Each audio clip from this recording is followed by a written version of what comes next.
یہ اسلام at the cross road محمد اسد کی کتاب ہے، اور یہ اس کا اردو ترجمہ ہے جس کا نام ہے اسلام دو راہ پر۔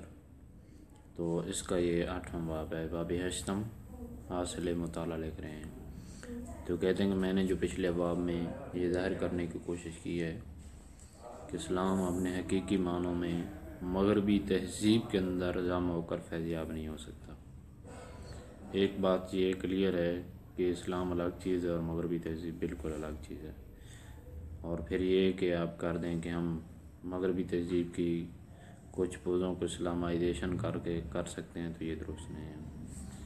کہتے ہیں ایک بات یہ ہے، مگر دوسری طرف حال یہ ہے کہ عالم اسلام میں قوت کتنی کمی ہے کہ وہ کوئی مزاحمت نہیں کر سکتا۔ یہاں قوت سے مراد علمی، اخلاقی اور دیگر جو بھی ہیں، اور اس کے ثقافتی وجود کی باقیات ہر جگہ مغربی دباؤ و رسوم کے تحت زمین و بوس کی جا رہی ہیں۔ کہیں پر ڈائریکٹ مغرب انوالو ہے اور کہیں پر وہ چیزوں کو دیکھ رہا ہے۔ دوسری طرف مسلمانوں کی حالت یہ ہے کہ وہ دستبردار ہو رہے ہیں۔ دستبرداری کا دورہ ہے، جبکہ قوموں کی زندگی میں دستبرداری موت کا درجہ رکھتی ہے۔ مسلمان خود بھی اس چیز سے پیچھے جا رہے ہیں کہ وہ اپنے ثقافتی وجود کو برقرار رکھیں۔ اسلام کے ساتھ کیا ہو گیا ہے؟ کیا یہ واقعی ہمارے دشمنوں اور ہماری اپنی صفوں میں موجود شکست خوردہ عناصر کے بقول ایک چلا ہوا کردوس ہے؟ کیا دینی افادیت کا دور گزر چکا ہے اور اسلام دنیا کو وہ کچھ دے گیا جو اسے دینا تھا؟ تو یہ عموماً کہا جاتا ہے کہ اسلام کا جو دور تھا، جو کچھ اس نے دینا تھا، جو ترقی کرنی تھی، جس طرح یونانی تہذیب ترقی کر کے چلی گئی ہے، اسی طریقے سے بھی چلا گیا۔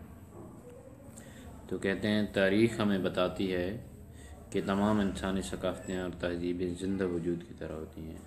وہ حیات کے مختلف ادوار سے گزرتی ہیں، پیدا ہوتی ہیں، شباب پر آتی ہیں اور پختہ ہوتی ہیں، اور پھر زوال پذیر ہو جاتی ہیں۔ تو اسی طریقے سے کیا اسلام کے ساتھ بھی یہی ہوا ہے؟ تو سطحی نظر سے دیکھنے والے تو ایسے ہی محسوس کرتے ہیں کہ اس نے اپنی جو ترقی کرنی تھی اور جو کچھ دینا تھا دنیا کو وہ دے چکی۔ آج ہم اس کے مکمل زوال اور بے قدری کے شاہد ہیں، مگر کیا یہی انجام ہے کہ باقی تہذیبوں کی طرح اب یہ ختم ہو گئی ہے؟ تو آگے یہ بتاتے ہیں کہ اگر تم یہ سمجھتے ہیں کہ اسلام بھی دوسری ثقافتوں کی طرح ایک ثقافت ہے، یہ انسانی سوچ اور کوششوں کا نتیجہ نہیں ہے، بلکہ قوانین خداوندی کا ایسا مجموعہ ہے جو تمام انسانوں کے لیے اور تمام وقتوں کے لیے، تو پھر لازمی بات ہے نقطہ نظر تبدیل ہو جاتا ہے۔ اگر اسلامی ثقافت وحی کے ذریعے آئی ہوئے قوانین کے اتباع کے نتیجے میں وجود میں آئی تھی، تو ہم کبھی یہ تسلیم نہیں کریں گے کہ یہ بھی دوسری ثقافتوں کی طرح زمان و مکان کی زنجیروں میں قید ہے۔ جو کچھ اسلام کے زوال کی صورت میں نظر آتا ہے، دراصل ہمارے دلوں کا کھوکھلا پن ہے، جو اتنے سست اور کاہل ہیں کہ ابدی آواز سننے کے قابل نہیں ہے۔ یعنی حقیقت میں اسلام کو زوال نہیں آیا ہے، لیکن ہم سست ہو چکے ہیں اور ہم یہ سمجھتے ہیں کہ شاید اسلام کو زوال آ چکے ہے، اسی تعلیمات کو زوال آ چکے ہے، سب چیزوں کو زوال آ چکا ہے۔ اب کہتے ہیں کہ آپ دیکھیں، دنیا اسلام سے آگے نہیں بڑھی۔ زمانہ اسلام کے مقابلے میں اخلاقیات کا کوئی اور بہتر قانون وضع نہیں کر سکا۔ دنیا نے اخوت و برادری کا کوئی ایسا عملی نظام بھی وضع نہیں کیا جو اسلام کے ملک و قوم سے بالا تر امت کے تصور کا ہم پھلا ہو۔ یعنی کوئی ایسا سماجی ڈھانچہ بھی وضع نہیں کیا گیا جس کے نتیجے میں قوموں کے درمیان تنازعات اور جھگڑوں کو کم سے کم کر دیا جائے، جیسا کہ اسلام کے سماجی نظام میں۔ اور پھر ایسا بھی کوئی نظام نہیں دیا گیا جو انسان کی تکریم بڑھائے، اس کے احساس تحفظ، اس کی روحانی امید اور نتیجتاً اس کی خوشی میں اضافہ کر سکے۔ یعنی ٹیکنالوجی اور دیگر چیزیں اضافہ تو کر رہی ہیں، لیکن وہ انسان کو فوکس نہیں ہے، بلکہ صرف ترقی اور ساری چیزیں ہیں ان میں۔ اب کہتے ہیں تمام میدانوں میں انسانی نسل کی کامیابیاں اسلام کے مقابلے میں کہیں کم ہے۔ تو پھر یہ کہنا کہاں کا انصاف ہے کہ اسلام زمانے سے پیچھے رہ گیا؟ کیا صرف اس لیے کہ اس کی بنیادیں مذہب پر استوار ہیں اور مذہبی طرز فکر اس دور کا تقاضا نہیں؟ مگر جب ہم دیکھتے ہیں کہ ایک نظام جس کی بنیاد مذہب پر ہے زندگی کا ایسا عملی پروگرام پیش کرتا ہے جو زیادہ کامل، زیادہ ٹھوس اور کسی بھی انسانی نظام کے مقابلے میں جو اصلاحات اور مشاورت کے ذریعے وجود میں آیا ہے انسانی نفسیات کے زیادہ قریب ہے، تو کیا یہ وزنی دلیل مذہبی نقطہ نظر کے لیے کافی نہیں ہے؟ یعنی سب سے زیادہ بجائے اس کے کہ لوگوں کے بنے ہوئے قوانین انسانی نفسیات کے قریب ہیں، بلکہ کسی بھی انسانی نظام کے مقابلے میں انسانی نفسیات کے زیادہ قریب جو ہے وہ اسلام کا نظام ہے۔ انسان کی مثبت کامیابیوں نے بھی اسلام ہی کا بول بالا کیا، کیونکہ اسلام نے ان کے حصول و تصور سے بہت پہلے ان کی طرف اشارہ کر دیا تھا۔ دوسری طرف انسان کی غلطیوں اور کمزوریوں میں بھی اسلام سرخرو ہوا۔ کیونکہ انسان نے اپنے ارتقاء کے عمل میں بڑی ٹھوکریں کھا کر غلط کو تسلیم کیا، جبکہ اسلام نے بہت پہلے بلند آواز میں ان کے غلط ہونے سے آگاہ کر دیا تھا۔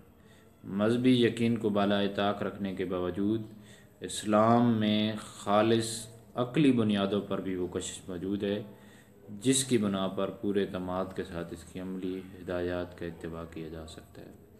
یعنی مذہبی بنیادوں کو آپ چھوڑ دیں اور ویسے عقل پر بھی جب آپ پرکھیں گے دیکھیں گے تو اسلام کے قوانین جو ہے وہ لاجک اور ریزن کے بالکل مطابق آپ کو نظر آئیں گے۔ اگر ہم اپنی ثقافت تہذیب کا اس نقطہ نظر سے مطالعہ کریں، یہ انہوں نے نقطہ نظر جو ہے وہ تبدیل کیا ہے تاکہ آپ یقین کی راہوں پر گامزن ہو جائیں اور دیکھیں کہ کس طرح یہ اسلام دنیا کا مقابلہ کر سکتا ہے۔ تو ہم لازماً اس نتیجے پر پہنچتے ہیں کہ اسلام کا احیاء ممکن ہے، اور پھر کس طرح یہ احیاء ہوگا؟ تو ہمیں اسلام کی اصلاح کی ضرورت نہیں ہے، جیسا کہ بہت سے مسلمان سمجھتے ہیں کہ ہمیں اسلام کی تعلیمات کو تبدیل کر دیا جائے یا ترمیم یا تحریف، یا اس طرح کے جو لوگ ہیں ان کی طرف یہ اشارہ کر۔ کیونکہ یہ کامل ہے، بلکہ اسلام کی جانب اپنے رویہ، اپنی سستی، اپنی خود ستائشی اور اپنی کوتاہ نظری کی اصلاح کی ضرورت ہے۔ بالفاظ دیگر اپنی کمزوریاں نہ کہ اسلام کی کمزوریاں دور کرنا ضروری ہے۔ اب کہتے ہیں اسلام کے احیاء کے لیے ہمیں نئے اصولوں کی ضرورت نہیں ہے، بلکہ ہمیں پرانے بھلائے ہوئے اصولوں پر عمل کرنے کی ضرورت ہے۔ ہم باہر سے نئی طریقے قبول کر سکتے ہیں، مگر ہم اسلامی ضمیر کو غیر اسلامی خمیر سے نہیں بدل سکتے، چاہے وہ مشرق سے آئے یا مغرب سے۔ اسلام ایک روحانی اور سماجی ادارہ ہے جسے بہتر نہیں کیا جا سکتا، کیونکہ یہ پہلے ہی بہترین ہے۔ ان حالات میں اسلام کے سماجی نظام یا روحانی تصورات میں اجنبی ثقافت کے زیر اثر کوئی تبدیلی لانا ترقی معکوس کے مترادف ہے، جو کہ تباہی اور بربادی ہوگی۔ یعنی آپ چاہیں گے کہ ہم کسی باہر کی تہذیب کو دیکھ کر اگر تبدیلی لائیں گے، ممکن ہے ایک زندگی کے ایک حصے میں کچھ اچھی اور بہتری آ جائے گی، لیکن بحیثیت مجموعی انسان کی سماجی نظام میں دیکھیں گے، روحانی تصورات میں دیکھیں گے، انسان کی اپنی خوشی کو دیکھیں گے، تو پھر کہیں نہ کہیں کوئی خلا رہ جائے گا جو کہ بالخصوص تباہی اور بربادی ہوگی۔ تبدیلی ضرور آنی چاہیے، مگر یہ تبدیلی ہمارے صفوں سے ابھرنی چاہیے جو ہمیں اسلام کی سمت لے جائے، نہ کہ اسلام سے دور لے جائے۔ اب کہتے ہیں یہ سب کچھ کہنے کے بعد ہمیں اپنے آپ کو دھوکہ نہیں دینا چاہیے۔ ہم جانتے ہیں کہ اسلامی دنیا بحیثیت ایک آزاد ثقافتی عنصر کے اپنے مقام کھو چکی ہے۔ یعنی حقیقت بیان کر رہے ہیں کہ اسلام باوجود اس کے کتنی عظیم چیز ہے، سب کچھ موجود ہے، لیکن اگر اسلامی دنیا کو آپ دیکھیں گے تو اپنا آزاد ثقافتی عنصر کے لحاظ سے اپنا مقام کھو چکی ہے۔ تو آپ کسی خوش فہمی کا شکار نہ رہیں کہ ہم چونکہ اسلام کو کر رہے ہیں فالو، تو حقیقت میں ہماری سستیوں اور کمزوریوں کی وجہ سے ہم اسلام سے بہت دور ہیں۔ پھر کہتے ہیں میں یہاں، آپ عام لوگ جو سمجھتے ہیں کہ شاید اسلام کی حکومت نہیں رہی ہے، تو کہتے ہیں میں یہاں اسلامی سیاست کے زوال کی بات نہیں کر رہا ہوں۔ ہماری موجودہ حالت کا اہم ترین نقش ہماری ایمانی، عقلی اور سماجی دائرے میں نظر آتا ہے۔ یعنی ایمانی دائرے میں بھی ہم کمزور ہو گئے ہیں، عقلی دائرے میں بھی کمزور ہو گئے ہیں، اور سماجی دائرے میں بھی کمزور ہو گئے۔ ہماری ابتدائی دور کی خالص عظمت میں سے کچھ بھی نہیں رہا، کچھ بھی نہیں بچا۔ جس حالت سے ہم گزر رہے ہیں صاف ظاہر کر رہی ہے کہ توازن کی وہ قوتیں جو کبھی اسلام کی عظمت کی امین تھیں تقریباً ختم ہو چکے ہیں۔ ہم نہ جانے کس ثقافتی خاتمے کی جانب ڈان و ڈول رہے ہیں۔ ان بیرونی قوتوں کی مزاحمت کے لیے جو ہمارے دین اور ہمارے معاشرے کے لیے تباہ کن ہے، ہمارے ہاں عقلی حوصلہ باقی ہے، نہ ہی قوت ارادی باقی ہے۔ یعنی عقلی طور پر بھی ہم کوئی کام نہیں کر رہے ہیں، اور ہماری کو عزم ہوتا ہے یا احساس ہمیں ہو جاتا تو ہم کر لیتے، تو ایسا کچھ نہیں ہے۔ ہم نے بہترین اخلاقی قوت کو ایک طرف پھینک دیا۔ وہ جو انہوں نے بات کی تھی کہ سیاسی طور پر نہیں بلکہ اخلاقی طور پر، سماجی طور پر بھی ہم کمزور ہیں، تو وہ وضاحت کر رہے ہیں کہ اخلاقی قوت کو بھی ایک طرف پھینک دیا۔ ہم اپنے ایمان کو جھٹلاتے ہیں کہ اس دور میں جو بندہ اپنے آپ کو مومن اور مسلمان کہتے ہیں وہ ساتھ شرم کے ساتھ اور وہ ہچکچاہٹ محسوس کرتے ہیں عام معاشرے میں، تو کہتے ہیں جب کہ ہمارے آباء کے لیے یہی شوق زندگی تھا۔ ہم شرمسار ہیں، یعنی ایمان ہے اور مسلم قوم سے تعلق رکھتے ہیں، جبکہ وہ اسے سرمایہ افتخار سمجھتے تھے۔ یہ گویا ان لوگوں کی طرف اشارہ ہے جو مغربی تہذیب کو اپنا سب کچھ سمجھتے ہیں اور اس سے مرعوب ہیں اور اسے ایک بہت عظمت والی چیز سمجھتے ہیں۔ تو کہتے ہیں کہ ہمارے آباء تو یہ تھے کہ ہم ایمان کی وجہ سے شرمسار ہیں، جبکہ وہ اسے سرمایہ افتخار سمجھتے تھے کہ یہی ان کے لیے عزت اور سرمایہ تھا، کہ جو جتنا زیادہ ایمان والا ہوتا تھا اسے فخر ہوتا تھا، یا وہ مسلم قوم کی طرف نسبت رکھنے کی وجہ سے اپنے اوپر فخر محسوس کرتا ہے۔ ہم پسماندہ اور اپنی ذات میں گم ہیں، جبکہ انہوں نے فراخ دلی سے دنیا کے لیے اپنے آپ کو کھول لیا۔ جب ہم خالی ہیں جبکہ وہ پر تھے، وہ علم کے لحاظ سے پر تھے، وہ اخلاق کے لحاظ سے پر تھے، ایمان کے لحاظ سے پر تھے، اپنی اخوت اور بھائی چارے کے لحاظ سے، ہر لحاظ سے وہ پر تھے۔ اب کہتے ہیں یہ جو میں نے امت مسلمہ کا مرثیہ کہا ہے، اس مرثیے سے ہر سوچنے والا مسلم آگاہ ہے، ہر شخص نے اسے بارہا سنا، تو کیا اسے پھر دہرانے سے کوئی فائدہ ہے؟ کہتے ہیں بار بار یہی باتیں کہنے سے کہ اسلام مسلمان جو ہے وہ زوال کا شکار ہو گئے، تو یہ بار بار باتیں کہنے کو کوئی فائدہ ہے؟ تو کہتے ہیں ہاں، میں سمجھتا ہوں ایسا ہی ہے۔ کیوں؟ کیونکہ زوال کی اس شرمناک حالت سے نکلنے کا اور کوئی راستہ ہی نہیں سوائے اس کے کہ ہم اس شرمساری کو محسوس کریں، اسے اپنی آنکھوں کے سامنے دن رات رکھیں اور اس کی تلخی سے آگاہ ہوں کہ کتنا بڑا ہم نے نقصان کر دیا، یہاں تک کہ ہم پختہ ارادہ کر لیں کہ اسے کیسے مٹانا ہے۔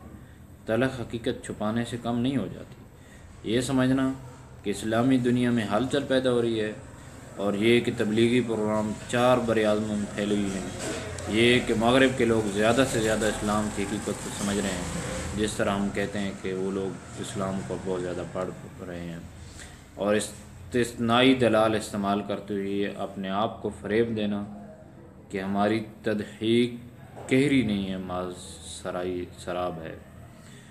تو یہ چیزیں جو ہیں یہ ایک اچھی چیز نہیں ہے، بلکہ ہمیں اپنے آپ کو بھی درست کرنا چاہیے۔ ان چیزوں کو دیکھتے ہوئے فریب میں نہیں رہنا چاہیے کہ اسلام ترقی کر رہا ہے اور ہم مسلمان ترقی کر رہے ہیں۔ مگر کیا یہی اختتام ہے؟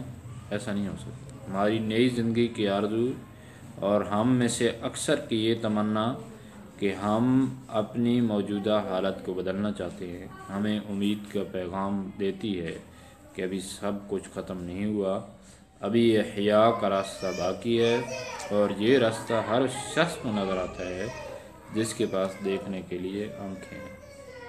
تو اوپر انہوں نے کہا ہے کہ یہ ساری چیزیں بھی ہیں، لیکن ایک امید کی کرن بھی ہے کہ کم از کم کچھ لوگوں میں یہ احساس اٹھ رہا ہے کہ یہ اسلام کی کمزوری کی وجہ سے نہیں بلکہ ہماری اپنی ہی کمزوری ہے جس کی وجہ سے یہ سارا معاملہ ہوا۔ تو یہ جو احساس ہے اس سے یہ امید جاگ رہی ہے کہ اسلام دوبارہ جو ہے ہماری زندگیوں کا حصہ مکمل طور پر بنے گا۔ تو ہمارا پہلا قدم اسلام کے لیے اپنے نادمانہ رویے سے نجات حاصل کرنا ہونا چاہیے۔ دراصل عقلی شکست کا دوسرا نام ہے۔ یہ دراصل اپنے شک کو چھپانے کے مترادف ہے جو اسلام کے بارے میں پیدا ہو۔ دوسرا قدم محمد صلی اللہ علیہ وسلم کی سنت کا شعوری اور ارادتاً اتباع ہے، کیونکہ سنت اسلام کی عملی شکل کے سوا اور کچھ نہیں ہے۔ یعنی آپ رسول کریم صلی اللہ علیہ وسلم کی سنت پر عمل تو کریں، لیکن ساتھ شعور کے ساتھ پورے یہ نہیں کہ عادت کے طور پر بس آپ نے اپنا لی ہے، آپ کے آباء و اجداد کرتے آ رہے ہیں، نہیں، بلکہ پورے شعور اور عزم کے ساتھ اور پوری ہمت کے ساتھ اور اس پر فخر محسوس کرتے ہوئے اس کے ساتھ کھڑے ہوں، اور اس کے بعد عملی علم اس کے بارے میں حاصل کریں گے۔ ساری چیزیں جو ہے وہ کرنی چاہیے۔ اس سے زندگی کے ہر گوشے میں ایک جانچ یعنی کسوٹی کی حیثیت سے استعمال کرتی ہے۔ ہم آسانی سے جان لیں گے کہ کون سے محرکات ہیں جو ہم اپنی ضروریات زندگی کے لیے مغرب سے لے سکتے ہیں اور کون سے ہمیں مسترد کر دینے چاہیے۔ تو یہاں سے یہ پتہ چل رہا ہے کہ یہ مغربی تہذیب کے بالکل مخالف نہیں ہیں، بلکہ کہتے ہیں کہ جو چیزیں ہمیں اسلام نے دی ہیں اور جو یہ اصل ہیں وہ ہمیں لینے چاہیے، لیکن کچھ چیزیں جن میں مغرب واقعہ ہم سے ترقی کر گئے اور وہ ہمارے اخلاقی، سماجی یا کسی چیز کے لیے نقصان دہ نہیں ہیں تو وہ ہمیں لینی چاہیے۔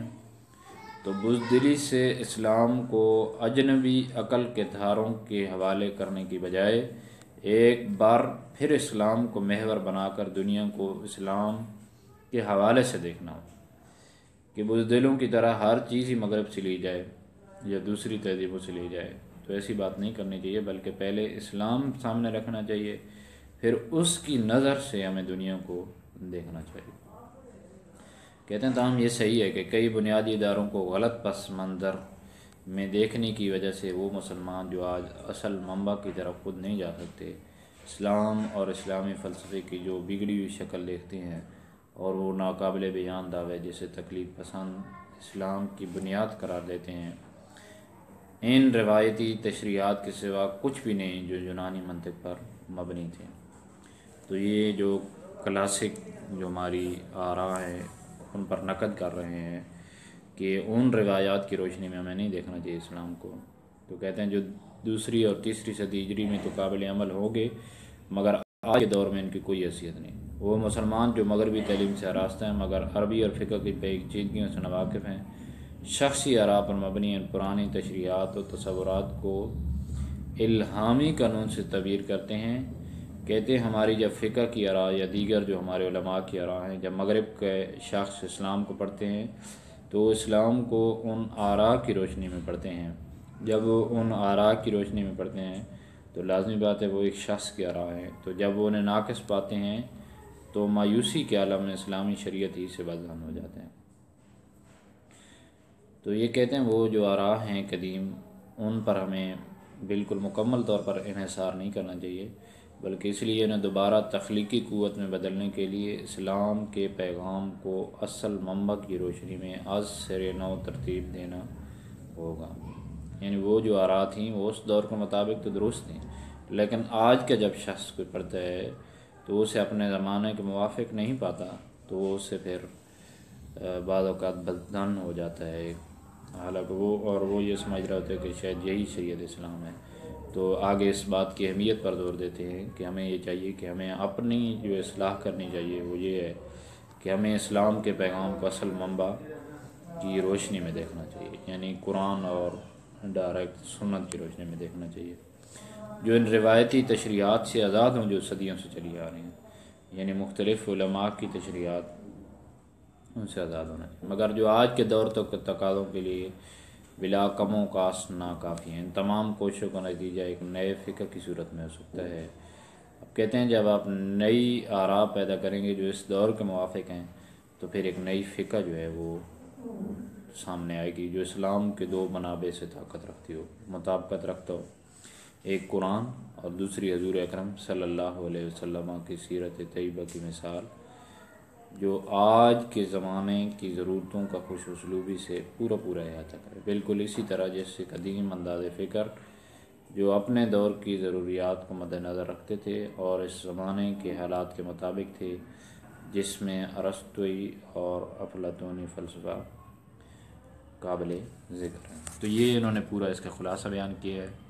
سب سے پہلے اسی بات کو سامنے رکھا ہے کہ ہمیں اسلام جو ہے یہ سمجھ لینا چاہیے کہ اسلام مکمل دین ہے، اور اگر ہم کمزوری دیکھ رہے ہیں یا ثقافتی طور پر ہمارا وجود ختم ہو رہا ہے، اس کی وجہ یہ نہیں ہے کہ اسلام کے اندر کمزوری ہے، اس کی وجہ ہماری اپنی جو ہے وہ کمزوریاں ہیں جنہیں ہمیں دور کرنا چاہیے۔ ایک تو قوت ارادی ہمارے اندر ہونی چاہیے، دوسرا ہمیں ہمت کرنی چاہیے، تو یہ ساری چیزیں ہیں۔